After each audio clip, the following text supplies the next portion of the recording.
제가 그 영국에서 유학하던 시절에 런던에서 목회를 하면서 이제 석사과정에 이제 입학을 하려고 준비를 했습니다.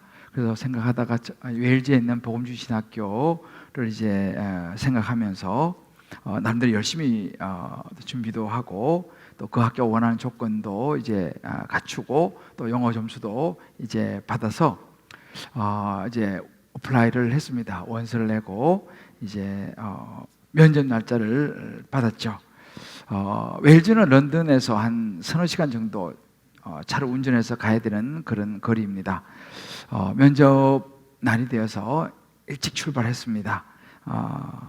근데 그 학교의 근처까지 가서 학교를 못 찾은 거예요. 그래서 뭐 계속 이렇게 헤매다가 그냥 1시간 정도 늦게 이제 도착을 했는데 이미 면접이 끝나버렸어요. 교수님도 다 흩어져 버리셨고, 그래서 정말 오랫동안 준비를 했는데 면접도 못 보고 떨어졌습니다. 런던으로 다시 차를 몰고 돌아오는 길에 정말 눈물이 나더라고요. 이제 웨일즈 신학교 입학을 해서 정말 내가 이제 공부를 한번 해보겠다라고 하는 그런 꿈을 꾸면서 준비를 했었는데, 야, 이제 나 어떻게 해야 되나, 또다시 1년을 준비해야 되나, 어떻게 해야 되나, 정말 막막하고 그런 정말 꿈이 무너지는 그런 마음의 경험을 했던 기억이 있습니다. 아마 여러분들도 지금까지 살아오시면서 나름대로 이런저런 계획과 꿈을 가지고 계셨지만 이런저런 상황 속에서 여러분들의 꿈이 무너져 내린 경험이 있는지 모르겠습니다.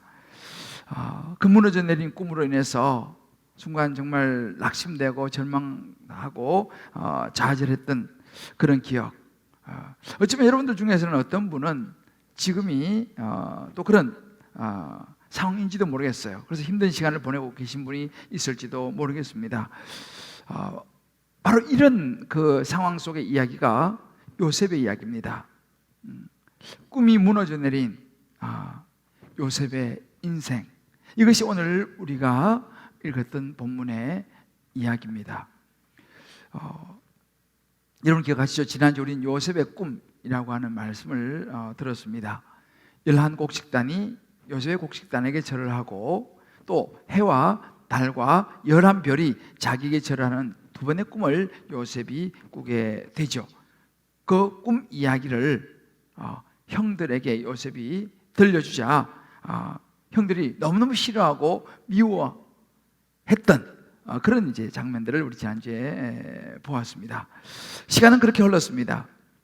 당시 이 상황은 계절에 따라서 양을 치는 이 목자들은 그 목초지를 찾아서 계절별로 이렇게 옮겨 다니면서 양을 치던 그런 시절이었습니다.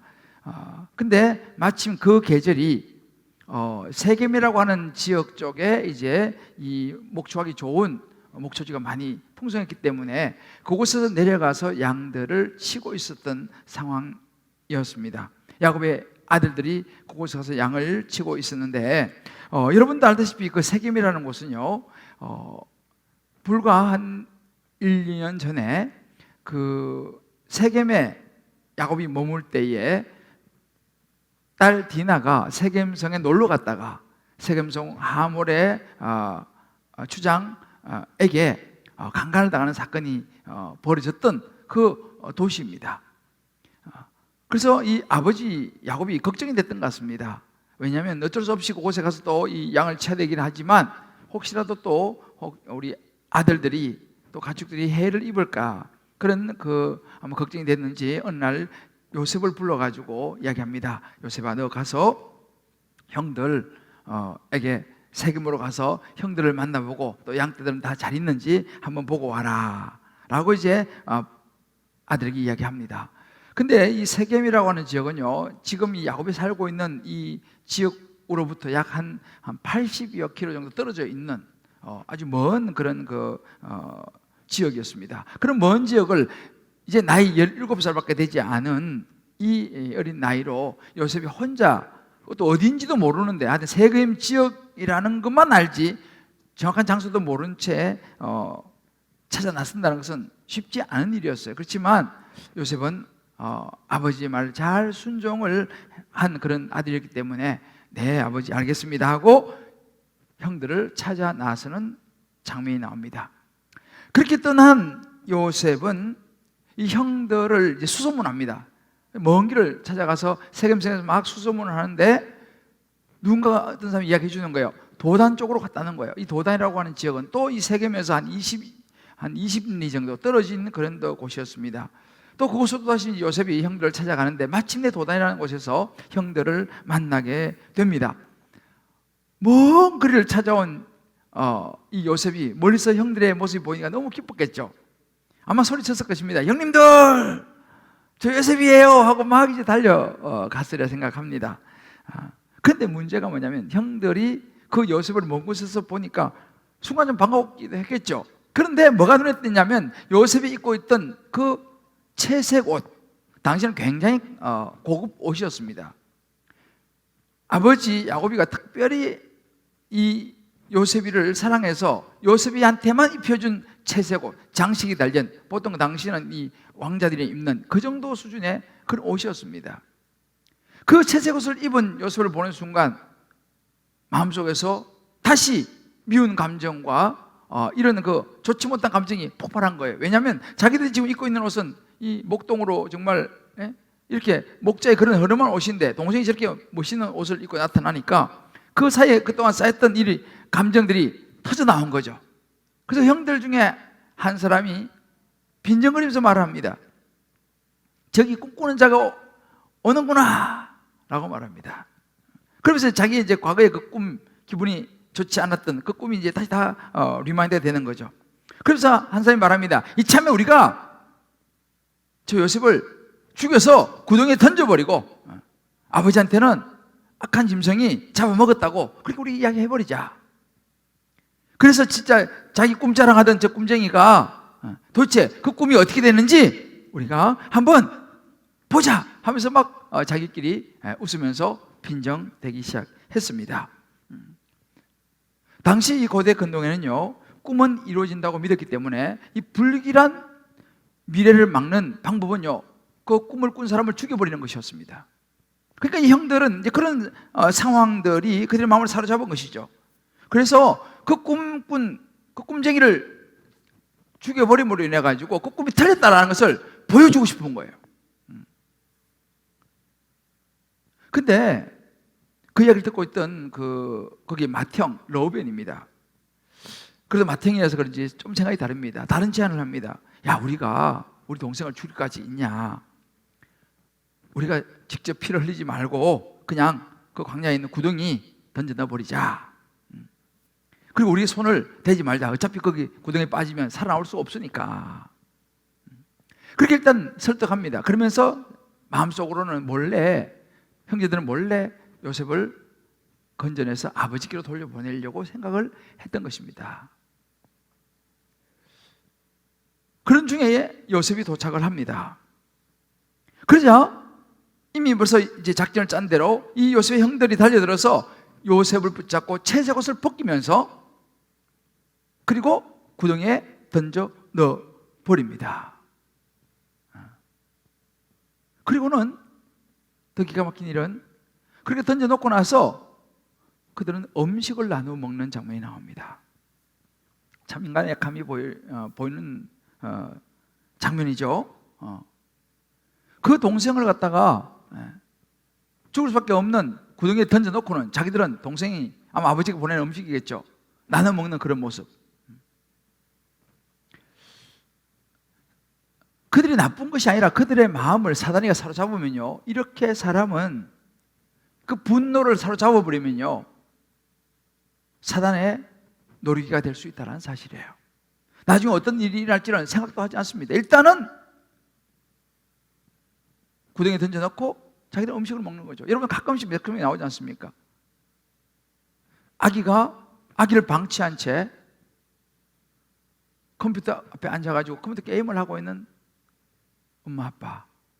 그래서 그 아이는 방치돼서 심지어 죽기까지 하는 참 안타까운 그런 일들을 우리가 보지 않습니까? 일종의 그런 지금 분위기인 것입니다. 근데 바로 그럴 때 마침 상인이 지나가는데 낙타에다가 향품과 이런 것을 가득 싣고 애굽으로 내려가는 상인이 그 길을 지나가고 있었습니다. 그때 형제들 중에서 유다가 또 다른 제안을 합니다. 야, 그래도 우리 동생인데 죽이지는 말자. 우리가 뭐 죽여서 피를 보면 뭐 하겠느냐.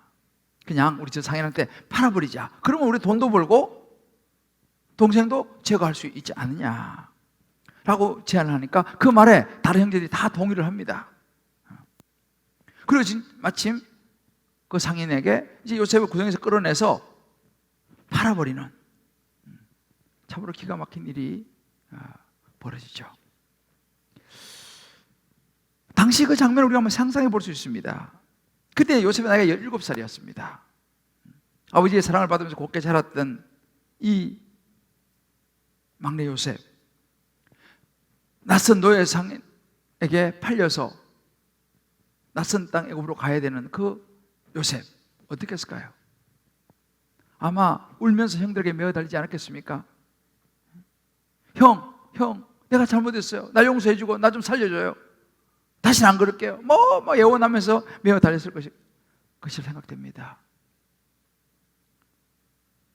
실제로 그로부터 20여 년 이상이 흐른 다음 그 형들이 어떤 상황에 처했을 때에 자기들끼리 하는 이야기가 창세기 42장 21절에 나옵니다. 그들이 서로 말하되 우리가 아우의 일로 말미암아 범죄하였도다. 자기들끼리 하는 이야기예요. 공경이 차니까 우리가 그 아우로 말미암아 죄를 지었다. 그가 우리에게 애걸 할 때에,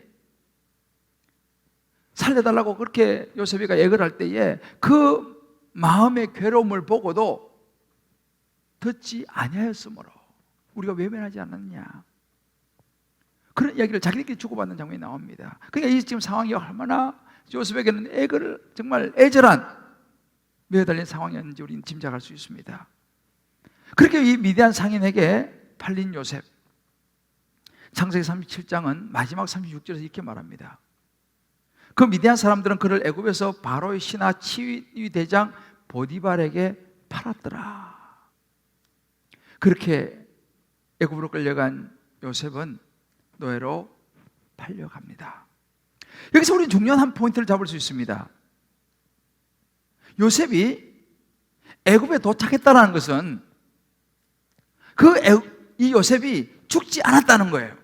그리고 요셉이 죽지 않았다는 것은 뭐냐면 하나님이 주신 요셉에게 주신 그 꿈도 죽지 않고 살아 있다는 것을 의미합니다. 이 말은 어려운 일들을 물론 이제 요셉이 헤쳐나가야 되지만, 여기서 우리는요, 이렇게 요셉이가 애굽에 팔려가서 살아있는 이 새로운 또 삶이 전개되지만 그 모습은요, 하나의 예고편이에요. 앞으로 요셉의 인생에 하나님이 어떤 식으로 개입하실 것인지를 보여주는 출발선상에 있는 장면이 37장 마지막 절입니다. 오늘은 특별히 이제 그런 일들을 앞으로 우리가 50장까지 쭉 나올 텐데 앞으로 쭉 보게 될 것입니다. 하나님 과연 요셉의 인생을 어떻게 끌어가시는지 오늘은 이 37장에 좀 더 초점을 맞추기를 원합니다. 그 꿈을 꾸었던 그 꿈이 무너져 내린, 그 꿈이 구덩이로 던져지고 노예로 팔리는 눈물이 된 요셉의 상황, 요셉의 이야기. 과연 이럴 때 요셉은 어떻게 했을까요? 어떤 일이 요셉에게 일어났을까요? 여러분, 오늘 이 말씀을 듣는 저와 여러분들 중에서도 마찬가지입니다. 우리가 살아가다가 보면 우리가 꿈을 가지고 어떤 계획을 가지고 있는데 이것이 어느 날 하루아침에 이런저런 상황으로 무너져 버리고 눈물이 되었을 때 우리는 어떻게 하겠습니까? 꿈이 눈물이 되었을 때 우리가 기억해야 될 부분이 있습니다. 오늘 요셉의 꿈이 눈물이 되었을 때의 상황과 하나님의 인도하심을 보면서 저와 여러분의 삶 속에도 동일하게 꿈이 눈물이 될 때 꼭 기억해야 될 두 가지를 오늘 여러분들과 함께 나누면서 성령께서 저와 여러분 한 분 한 분에게 주시는 음성을 듣게 되시기를 주의 이름으로 축복합니다. 그 첫 번째는 뭐냐면 나의 약함이 낳은 삶의 결론이라고 하는 것을 기억하는 것입니다. 무엇보다 누구 탓이 아니라 그 꿈이 눈물이 된 그 상황 속에서 나를 돌아볼 필요가 있다라고 하는 이야기죠. 오늘 성경에 보십시오. 요셉이 잘못한 것입니까? 요셉의 형들이 잘못한 것입니까? 아마 어떤 사람들은 요셉의 형들이 아주 나쁜 사람이야 라고 말할 수도 있고, 어떤 사람들은 아니 요셉이 원인을 제공했잖아 라고 이 누가 옳고 그러냐를 따질 수도 있습니다. 그러나 가만히 우리 보십시다. 요셉도 요셉의 형들도 다 약한 부분이 있는 것을 우리가 성경을 통해 볼 수 있습니다. 물론 요셉에게 하나님께서 꿈을 주셨습니다. 자꾸 꾸고 싶은 꿈이 아니었죠. 하나님이 주신 꿈이었습니다. 그러나 요셉이 조금만 더 지혜로웠다면, 조금만 더 형들에 대한 배려를 했다면 이 꿈 이야기를 좀 더 부드럽게 할 수도 있었을 거라는 사실이에요. 그런데 요셉이 어떻게 얘기합니까? 오늘 6절에 보게 되면요, 요셉이 형들에게 이르되 청하건대 형님들 내 꾼 꿈을 들어보시오 라고 얘기합니다. 영어로는 이렇게 말합니다. Listen to this dream 이렇게 말합니다. Listen to this dream. 여러분들 그 영어 시험 같은 거 볼 때는 Listen carefully 이렇게 하잖아요. 자 이제 잘 들어보세요, 집중하세요 이런 의미지 않습니까? 그 형들한테 그렇게 말한 거예요. 형님들 제가요 꿈을 꾸는데요 잘 들어보시오. Listen carefully. 형들 기분이 어떻겠습니까? 형들 입장에서는 좋은 내용도 아닌데 요셉이가 조금 더 생각했다면 이렇게 막 그냥 자랑한 듯이 할 게 아니라 형님들 제가요 근데 꿈을 말하지 않을 수는 없지 않습니까? 형님 제가요 꿈을 꾸는데요 한번 들어보세요. 이런 꿈을 제가 꾸었어요 라고 좀 더 겸손하게 잘 이렇게 이야기했다면 좋아하지 않았을까라는 거예요. 형들도 마찬가지입니다. 인간적으로 생각하면 그 꿈 이야기를 들으면 기분 나쁘죠. 자기들의 곡식단이, 요셉의 곡식단이 절을 한다니. 그러나 기분은 인간적으로 나쁘지만 조금만 더 영적으로 생각한다면 요셉이 뭐 나쁜 의도로 가지고 그렇게 한 건 아니지 않습니까? 그러면 그 꿈 속에서 뭔가 무조건 미워할 게 아니라 그 꿈 속에서 뭔가 하나님의 의도하심을 한 번 정도는 생각하며 귀담아 들을 수도 있지 않았을까라는 거예요. 여기서 우리 가만히 보면요, 이 참 인간의 약함을 보게 됩니다. 요셉을 보면서 막 자랑하고 싶고, 좋은 꿈이니까 자기한테 막 자랑하고 싶고, 뭔가 막 더 내고 싶은 그런 약함, 어찌 보면 교만함. 반대로 형들에게서는 그 잘난치 않은 것이 보기 싫은 시기와 질투의 마음이 올라온 거죠. 어찌 보면 이것이 요셉에게도 형들의 약한 부분이고, 그 약한 부분은 어찌 보면 그들 안에 있던 죄의 본능이라고 말할 수 있습니다.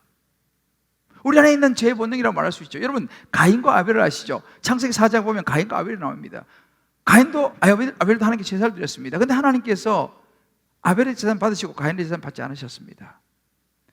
동생의 제사를 받고 자기 제사를 받지 않는 가인이 보면서 그 안에 분노가 일어났습니다. 내가 내 동생을 가만두지 않겠다.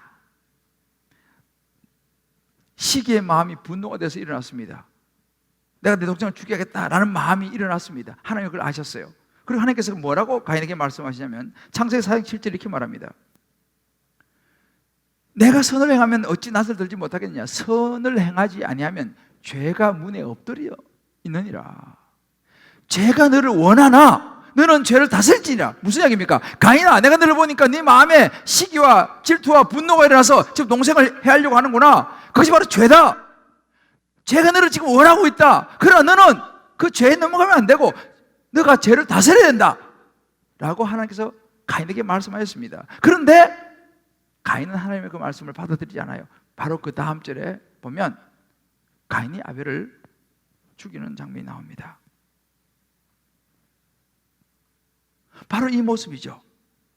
죄를 다스리지 못한 모습. 요셉도 형들도 자기 안에서 올라오는 이 교만, 이 자랑, 혹은 시기 질투의 이 마음, 이 죄를 다스리지 못했다는 사실이에요. 결국 어떻게 됐습니까? 이 형제들은 생이별을 하게 되고 아버지 야곱은 심히 슬퍼하는 장면이 이제 앞으로 나오게 됩니다. 이것을 정리해주는 구절이 뭐냐면 야고보서 1장 15절입니다. 욕심이 잉태한 즉 죄를 낳고 죄가 장성한 즉 사망을 낳는다 그랬습니다. 결국 무엇입니까? 우리 안에 있는 우리 삶의 약함, 우리 미성숙의 중심에는 욕심이 있습니다. 그 욕심의 뿌리는 무엇입니까? 죄입니다. 이것이 요셉과 형들의 약함이었어요. 이것이 어찌 보면 우리의 약함이죠. 그러면 우리의 삶의 고난들은요, 우리의 약함으로 생겨난 고난, 우리 인생의 한 페이지라고 말할 수 있습니다. 우리 약함으로 생겨난 고난도 우리 인생의 한 부분이라는 사실이에요. 요셉에게는 뭐예요? 구덩이에 던져지는 사건, 이것이 자신의 약함으로 인한 한 사건이었습니다. 이 사건은요, 요셉을 그렇게 구덩이로 던져버리고 팔아버린 형들에게는요, 씻을 수 없는 죄책감으로 남게 되고, 또 그렇게 그 일을 당한 요셉에게는요, 큰 마음의 상처가 됐죠. 더군다나 노예로 팔려가는 것은 더 큰 상처가 되었습니다. 요셉의 꿈이 눈물이 되는 그런 순간이에요. 너무너무 좋은 꿈을 꿨는데 이것이 다 무너져버린. 형님들, 나에게 어떻게 이럴 수가 있어요, 형님들 이라고 절규하지 않았겠습니까? 어찌 보면 이 요셉의 절규는 우리들의 이야기일 수도 있습니다. 우리 가끔 사람들 그럴 때가 있지 않습니까? 어떻게 너가 나한테 이럴 수가 있어? 내가 너한테 어떻게 했는데? 어떻게 당신이 나한테 이럴 수 있어요? 내가 당신한테 어떻게 했는데? 이런 생각들이 우리 안에 찾아져 올라옵니다. 우리 꿈이 눈물이 되는 순간 우리는 그런 이야기를 하게 되죠. 어떻게 나에게 이럴 수 있냐고.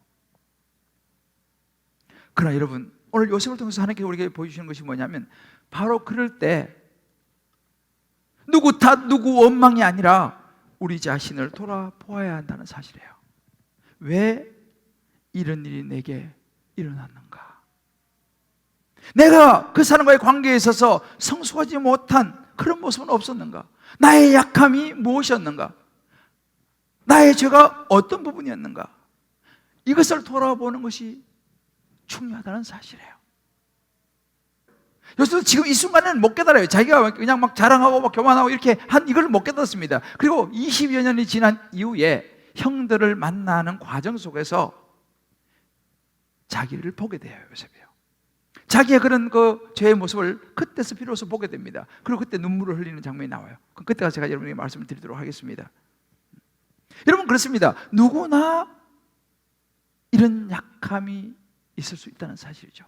다 조금 다르지만 누구나 실수할 수 있다는 사실을 우리가 보게 됩니다. 우리는, 부모들은요, 자녀를 향한 꿈을 가지고 있어요. 누구나. 저도 우리 자녀를 향한 꿈을 가지고 있죠. 많은 사람들은 나름대로 계획을 가지고 있습니다. 제가 오늘 이 시간 한 우리 집사님의 정말 자녀를 향한 그 꿈을 가지고 있었던 한 집사님의 간증을 여러분에게 좀 전해드리려고 합니다. 우리 집사님 간증이 이렇습니다. 내 인생의 최대 지진은 아이의 이탈이 아닌가 싶습니다. 전혀 예기치 못한 때 예상치 못한 상황으로 기대하지 못한 결과가 발생했고, 이것은 저를 밑바닥까지 끌어내려 칼을 빼어 자결하려던 죄수와 같은 마음을 갖게 했습니다. 이 그 성경에 보면요, 사도행전에 그 바울과 실라가 감옥에 갇혀 있을 때 지진이 나면서 옥문이 열리는 사건이 있었습니다. 잠깐 졸고 있던 그 간수가 감옥이 열렸으니 죄수들이 다 도망갔으리라고 넘겨짚은 거죠. 그럼 어떻게 됩니까? 당시 상황으로는 죄수를 그렇게 지키지 못한 간수는 죽임을 당합니다. 이제 난 죽었구나 라고 생각하면서 그 간수가 자기 스스로 자결을 하려고 했던 그 본문이에요. 그 본문을 집사님 묵상하면서 이 간증을 한 것입니다. 예상치 못한 상황으로 기대하지 못한 결과가 발생했고, 이것은 저를 밑바닥까지 끌어내려 칼을 빼어 자결하려던 죄수와 같은 마음을 갖게 했습니다. 나에게 왜 이런 지진 같은 상황이 발생했는지, 왜 나에게, 내가 얼마나 열심히 살았는데, 내가 얼마나 힘을 다해 남편과 아이를 위해 살았는데 돌아오는 것은 양육을 잘못했다는 남편의 비난과 자식의 잘못 때문에 여러 사람에게 미안하다고 머리를 조아리고 경찰서와 법원을 다니고 합의금을 치러야 하는지 이해가 되지 않는 상황과 받아들일 수 없는 마음으로 그저 하나님께 질문할 수밖에 없었습니다. 왜 나입니까? 왜 이렇게까지 하시나요? 내가 뭘 그리 잘못했다고? 이 방법 아니면 제가 하나님께 돌아올 방법이 없었나요?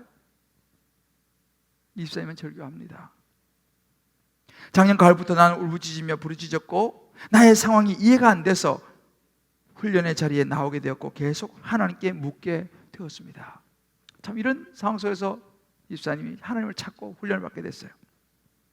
제자훈련 1단계, 2단계, 사역훈련 1단계를 거치면서도 해석이 안 되던 상황이 사역훈련 2단계 후반에 가니 이제야 제 탓임을 인정하게 됩니다. 왜 나이냐고, 나는 잘하고 있다고, 이해와 공감이 부족한 남편 탓이고 좋은 환경을 주었음에도 감사할지 모르고 학교 밖 아이들과 어울린 아이 탓이라고 생각했는데 사역 2단계 막바지에 이르러서야 이 모든 것이 제 탓임이 인정이 됩니다. 교만한 여편네이기에 남편 말에 순종보다 의심했고 지적했고 한심해했음을 회개합니다. 교만한 엄마이기에 옆집 아줌마보다 더 아이 말에 귀 기울이지 않았고 죽을 만큼 욕 듣는 것이 싫다고 매일 기도하다 보니 나의 눈은 쌍욕보다 더한 경멸의 눈으로 아이를 바라보았고 엄마답게 품지 못했음을 회개합니다. 제자훈련 1단계만 해도 변화되어 가정이 살아나는데 나는 왜 사역훈련 2단계까지 와도 그대로일까? 신랑이 훈련을 받아도 똑같은데 왜 훈련을 받냐고 매번 훈련 받을 때마다 말하는 그 소리가 그냥 듣기 싫은 잔소리 같았는데 돌이켜보니 제 안에 제 의가 너무나 강해서 사역훈련 2단계까지 38개의 주제 큐티도 내 교만함을 깨지 못했고 100개 넘는 매일 큐티도 내 의를 깨지 못했음을 깨닫습니다. 내가 쳐놓은 높디 높은 의와 교만함, 얼마나 마음밭이 자갈밭이면 이렇게 말씀이 뿌리 내리지 못하고 다 흩어져 버리는 것인지,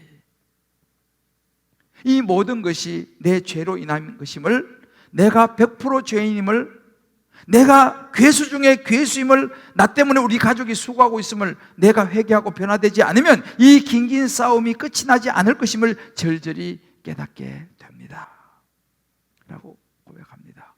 그래서 이렇게 적용해요. 주여, 내가 100% 죄인임을 인정하고 절대 남편과 아이 탓하지 말고 입을 닫고 미소로 섬기겠습니다. 꿈이 눈물이 되었을 때, 이해할 수 없었고 원망이 가득했을 때 말씀 속에서 비로소 그것이 나로부터 시작됐다는 것을, 나의 약함으로부터 시작됐다는 것을 인정하기 시작한 것이죠. 그러면서 새로운 희망이 시작되고 있는 귀한 집사님이십니다. 저와 여러분도 마찬가지입니다. 우리도 우리 가정에서, 때로는 직장에서 꿈이 눈물이 되기도 합니다. 우리 어떤 사업장에서, 때로는 우리 학교에서, 또 친구 간의 어떤 관계 속에서 정말 나름대로 열심히 했는데 생각지도 못한 결과가 올 수도 있습니다. 얼마 전에 수능을 봤죠. 우리 자녀들 수능의 결과가 다 좋으면 좋겠습니다만 어떤 자녀들은 결과가 좋지 않을 수도 있습니다. 이런저런 직장 취업도 그렇고 여러 상황 속에서 내가 생각했던 그 목표가 달성되지 않을 수 있습니다. 그때 우리는 기억해야 됩니다. 누구 탓, 누구 원망, 누구보다도 먼저 우리 자신을 돌아보는 나의 약함이 어디 있었는지, 각자 한번 말씀 노트를 가지고 주무로도 꼭 다락방에서 나눠보시길 바라요. 개인적으로도 여러분 말씀 노트를 가지고 한번 자신을 적용해 보시기 바랍니다. 요셉과 형들의 이 약함, 자랑, 시기, 질투, 미움으로 인해서 큰 고난에 직면하는 것을 우리가 보면서 살아가면서 내 연약함, 한계, 교만으로 인해서 구덩이에 던져진 이런 내 인생에 없었는지, 그리고 우리 생각나는 내 안에 있는 욕심과 죄로 인해서 좌절될 수밖에 없었던 꿈이 없는지 한번 돌아볼 수 있기를 바랍니다. 꿈이 눈물이 되었을 때 기억해야 될 두 번째는요, 인생을 큰 그림으로 바라보아야 한다는 것을 요셉은 우리에게 가르쳐주고 있습니다. 제가 영국에 살 때는 가끔씩 내셔널 갤러리라고 하는 큰 이 갤러리 가곤 했습니다. 거기 가면 무료 입장이에요. 무료 입장. 근데 굉장한 규모입니다. 그림이 어마어마하게 많습니다. 근데 그림이요, 어떤 그림은 작은 그림도 있고 어떤 그림은 큰 그림이 있습니다. 그런데 큰 그림은요, 그 앞에서는 볼 수가 없어요. 한 품밖에 안 보입니다. 왜요? 너무 크니까. 그래서 그런 큰 그림은요, 멀리서 볼 때 멋있게 쫙 들어옵니다. 많은 사람들이 멀리서 이제 그 그림을 쳐다보고 감상을 하죠. 여러분, 우리 인생이요, 그런 그와 같다는 것을 이 요셉은 우리에게 보여줍니다. 우리 인생이 당장은, 이 요셉 인생을 보십시오. 당장은 구덩이에 던져지고 애굽의 노예로 팔려가 버리는 이 아픔. 그런데 여러분, 그 앞에서 보면 그런데 이것을 큰 그림으로 보게 되면요, 그 던져진 구덩이는, 팔려간 애굽의 노예의 삶은 하나님의 큰 구원 역사의 출발선상에 있다는 사실을 우리는 보게 됩니다. 당장의 구덩이와 노예가 전부가 아니라는 사실이에요. 하나님은 그곳에서 새로운 일을 시작하시는 것을 보게 됩니다. 여러분, 십자가가 그렇습니다. 십자가만 보면요, 수치와 죄와 부끄러움이지 않습니까? 그러나 여러분, 큰 하나님의 구원의 역사의 그림에서 놓고 보면요, 그 십자가는요, 저와 여러분의 죄를 위해서 예수님이 대신 지신 십자가, 그 십자가는 우리를 구원하는 하나님의 구원의 통로라는 것을 우리가 보게 되는 것입니다. 큰 그림인 것이죠. 결국은 십자가는 저와 여러분의 죄를 사해 주시면서 하나님 우리를 구원해 주신 하나님의 구원의 시작 포인트라고 하는 것을 우리가 알게 됩니다. 하나님의 인도하심이라고 하는 큰 그림을 보게 되는 것이죠. 여러분, 인간의 눈으로 보면요, 당장은 요셉의 꿈이 구덩이에 던져져 버렸어요. 노예로 팔려버렸어요. 그렇게 그의 꿈은 끝이 나버린 것처럼 보이죠. 그러나 여러분, 요셉의 꿈은 끝나지 않았습니다. 여러분, 그런 말 있지 않습니까? 끝날 때까지 끝난 것은 아니다. 보디발 집으로 애굽의 노예로 팔려간 그 요셉, 그리고 요셉이 꾸었던 그 꿈은요, 끝이 아니었습니다. 하나님은요, 그 애굽의 보디발 집에서부터 하나님의 구원의 역사를 시작하게 되고, 우리가 가끔 말하는 그 상처가 별이 되는 과정이 되었고, 고난이 축복이 되는 과정에 있었다는 것을 우리는 큰 창세기의 그림을 보면서 알게 되는 것입니다. 하나님이 역사하시는 큰 그림이죠. 그러니까 우리도 살아가다가 보면 무슨 일이 닥치면 눈앞에 보면 큰일 났습니다. 이거 어떻게 하면 좋겠냐 막 조급하죠.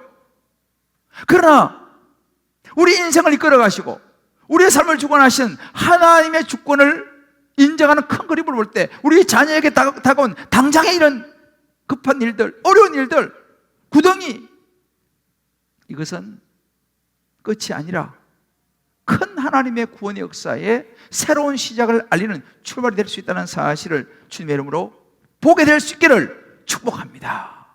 자, 우리 옆에 있는 분들하고 우리 가정에도 한번 이야기합시다. 멀리 봅시다. 하나님의 큰 그림을 보시길 바랍니다. 할렐루야. 이렇게 되면요, 우리는요, 어떤 우리의 눈앞에 다가온 고난, 구덩이, 노예의 어떤 고난이라 할지라도요, 하나님의 주권 안에서 하나님의 인도하심을 믿을 때에 평강과 감사를 할 수 있게 될 줄을 믿습니다. 저는 수능을 마치고 돌아오는 길에 참 많이 울었던 기억이 있습니다. 물론 제가 저 시절에는 학력고사였는데, 제가 이제 대학을 고등학교 졸업하고 바로 대학을 시험을 봤을 때는, 그때는 뭐 크게 뭐 시험을 못 봤지만 뭐 크게 그렇지 않았어요. 근데 제가 재수를 했거든요. 정말 재수할 때는 정말 열심히 했습니다. 진짜 발 씻으러 갈 시간까지도 아껴가지고 제가 공부를 했어요. 그렇게 열심히 했는데 수능을 보고 돌아서 나오는데 눈물이 흐르더라고요. 시험을 너무 못 본 거예요. 그때 제가 비로소 느끼기 시작했습니다. 야, 역부족이구나. 이 영어, 이 수학이 1년 만에 안 되는구나. 결국 저는 제가 원하던 재수를 했음에도 불구하고 저는 원하던 대학을 못 갔습니다. 그리고 이제 저는 마음을 먹었어요. 군대 가야겠다. 이제 재수를 했으니까 바로 영장이 나오지 않습니까? 그래서 제가 대학을 들어가서 한 달 딱 다니고 휴학기를 내고 이제 군대를 가게 됐는데, 지금도 저는요 그 휴학기를 내고 학교를 돌아서 나오는 그 다리가 있었는데, 그 다리를 건너면서 그때가 4월 초였는데 차가운 바람이 제 이 콧등을 스치면서 눈물을 흘렸었어요. 그때 제가 어떤 생각을 했냐면, 그래, 내가 너무 아직까지 부족했구나. 사실 제가 고등학교 3학년 될 때까지는 유유자적하게 제가 많이 놀았거든요. 고등학교 3학년 되면서부터 진짜 열심히 공부를 했는데 그거 가지고 역부족인 거예요. 그런 제 자신을 솔직하게 돌아보았습니다. 그러면서 제가 눈물을 흘리면서 이렇게 다짐을 했어요. 그래, 나는 영어에 너무 약하고 그동안 내가 너무 많이 준비를 못했으니 이제 내가 군대 가서 다시 한번 시작해보자. 내가 지금은 이렇게 패배자의 모습으로 떠나지만 이런 모습으로 내가 다시 돌아오지 않으리라 라고 하는 그 굳은 마음의 결심을 가지고 눈물을 흘리면서 제가 교정을 떠났어요. 그리고 제가 군대를 갔습니다. 요즘은 뭐 군대가 옛날부터 많이 좋아졌지만 제가 벌써 30여 년 전에 군대는 어려웠습니다. 그렇지만 그때 제가 군대 생활을 하면서 틈틈이 영어 공부를 시작했어요. 정말 화장실에 가서 영어 단어를 외우기 시작했고, 그렇게 제가 군대 생활을 마치고 다시 복학을 했습니다. 다시 제가 학교로 돌아왔을 때는 예전의 저가 아니었습니다.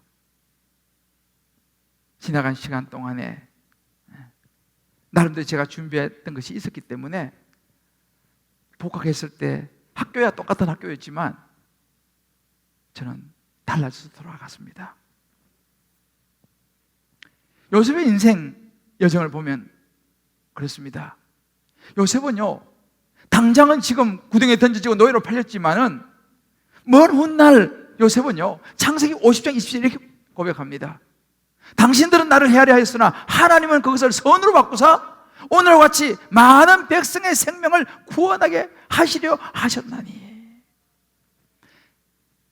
먼 훗날 시간이 흘렀을 때에 요셉은 고백하는 것입니다. 하나님은 그때 그 애굽을 통해서 나를 노예로 구덩이로 던져서 노예로 팔려가게 하심으로 인해서 그 과정, 그 고난을 통해서, 그 눈물을 통해서 형님들을, 우리 가문을, 이스라엘 백성들을 구원하시려 하는 하나님의 계획이 있었던 것을 제가 압니다.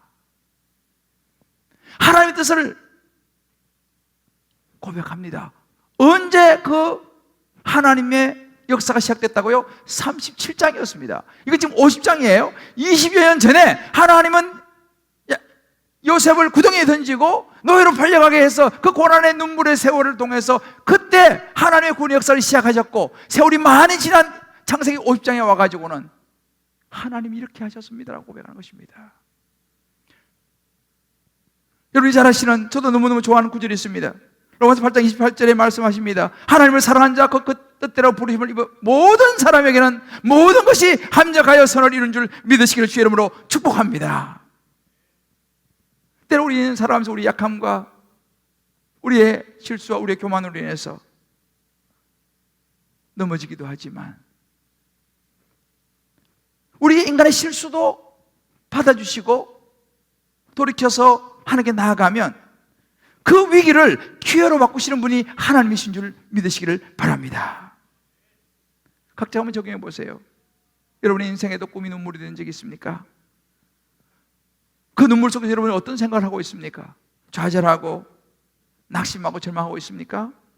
아니면 눈물 속에서도 새로운 일을 준비하시는 하나님의 큰 그림을, 합력하여 선을 이루시는 하나님을 붙잡고 그 신실한 하나님을 바라보면서 다시 일어서서 걸음을 내딛고 있습니까?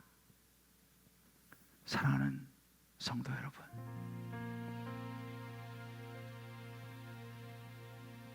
꿈이 눈물이 될 수 있습니다. 그러나 우리의 꿈이 눈물이 될 때 꼭 기억해야 됩니다. 누구 탓, 누구 원망이 아니라 먼저 나의 약함을 돌아보아야 합니다. 그러나 그것이 끝이 아닙니다. 큰 그림으로 보면 요셉이 던져진 웅덩이는 하나님의 구원의 섭리의 시작이었다는 사실을 저와 여러분 마음에 붙잡으시기를 주의 이름으로 축복합니다. 제가 웨일즈 신학교에서 면접도 못 보고 떨어졌던 그 사건은 돌이켜보면 웅덩이가 아니라 구원의 시작이었습니다. 아멘. 물론 그 위에 조금의 어려움은 있었지만 하나님은 저를 500년의 역사를 가진 그 웨일즈 학교하고는 비교가 안 되는 500년의 역사를 가진 아버딘 유니버시티로 저를 인도하셨고, 저는 그곳에서 제가 정말 제 인생을 완전히 바꾼 잊을 수 없는 하워드 마샬이라고 하는 교수님을 만날 수 있었습니다. 이 사진을 저는 볼 때마다 제 꿈이 눈물이 되었지만 하나님은 그 눈물 속에서 저의 인생을 바꾸셨다는 것을 날마다 기억합니다. 아멘. 사랑하는 성도 여러분, 저와 여러분의 인생에 꿈이 때로 눈물이 되더라도 그 눈물에 갇히지 마시기를 주의 이름으로 축복합니다. 아멘. 하나님 주신 꿈이라면 끝까지 붙들기 바랍니다. 나의 약함, 실수도 받으시는 하나님의 은혜 기억하십시오. 구덩이에 던져진 것이 끝이 아니라는 사실을, 그 구덩이에서 우리의 인생을 새롭게 시작한다는 사실을 믿으시길 주의 이름으로 축복합니다. 아멘. 그런 차원에 보면 코로나19의 상황도 마찬가지입니다. 이 코로나19의 상황이 우리를 무너뜨릴 수 없습니다. 어찌 보면 구덩이입니다. 어찌 보면 노예로 팔려갔던 사건입니다만은 그러나 기억하십시오. 코로나19의 상황도 우리가 하나님을 붙들고 나아가면 합력하여 선을 이룰 줄을 믿습니다. 아멘. 하나님은 선하십니다. 아멘. 저와 여러분을 향하여 놀라운 계획을 가지고 계신다는 사실을, 저와 여러분의 자녀를 향하여, 인생을 향하여 놀라운 계획을 가지고 계신다는 사실을 믿으시기를 주의 이름으로 축복합니다.